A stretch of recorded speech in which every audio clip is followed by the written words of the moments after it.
Peserta peretas Bjorka mengklaim kembali membocorkan data warga Indonesia. Bjorka diduga retas data pengguna aplikasi Peduli Lindungi di forum peretas. Total ada 3,2 miliar lebih data yang dijual seharga 1,5 miliar rupiah dalam bentuk Bitcoin.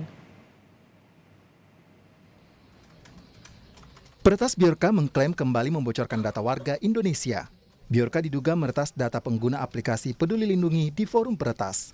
Total ada 3,2 miliar lebih data yang diklaim milik pengguna aplikasi Peduli Lindungi dan dijual seharga 1,5 miliar rupiah dalam bentuk Bitcoin.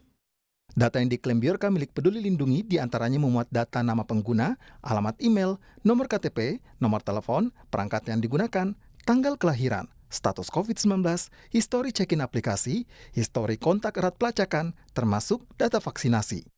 Untuk membuktikan klaimnya, Bjorka menyertakan sampel data diantaranya milik Menkominfo Johnny G. Plate, Menko Marves Luhut Binsar Panjaitan, termasuk data selebritas Deddy Corbuzier.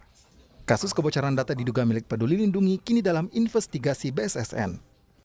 Dalam keterangan tertulisnya kepada Kompas TV, juru bicara BSSN menyebut saat ini BSSN, Kementerian Kesehatan, Kemenkominfo, dan PT Telkom berkoordinasi dan menginvestigasi dugaan kebocoran data Peduli Lindungi.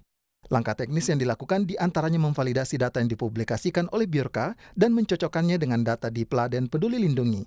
Pengecekan teknis lainnya mencakup riwayat aktivitas jaringan dan aktivitas lain di Peladen atau server milik Peduli Lindungi. Menurut BSSN, proses investigasi masih terus berlangsung. Kebocoran data diduga Peduli Lindungi menambah daftar panjang kebocoran data publik. Pekan lalu, Bjorka juga membocorkan data diduga milik My Pertamina.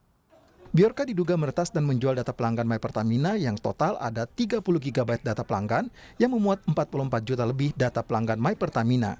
Data pelanggan ini dijual seharga $25.000 Amerika Serikat atau hampir 400 juta rupiah. Menurut pakar digital forensik Pratama Persada, berulangnya kasus dugaan kebocoran data seolah menguji komitmen pemerintah dalam melindungi data pribadi warga.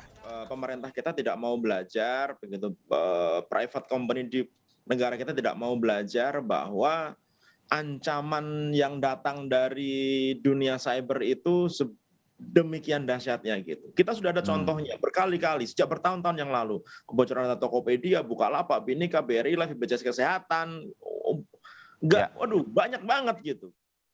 Bjorka sebelumnya telah aktif membocorkan dan menjual data penyelenggara sistem elektronik di Indonesia. Di antaranya diduga membocorkan data pelanggan My Pertamina, data registrasi pelanggan kartu seluler, data pemilik KPU 2019, hingga data pribadi pejabat. Pemerintah sebelumnya telah membentuk tim khusus untuk mengejar Bjorka, namun hasilnya masih nihil. Saat ini, Undang-Undang Perlindungan Data Pribadi telah disahkan. Namun, Bjorka tetap kembali beraksi, meretas dan menjual data pribadi warga. Tim Liputan, Kompas TV.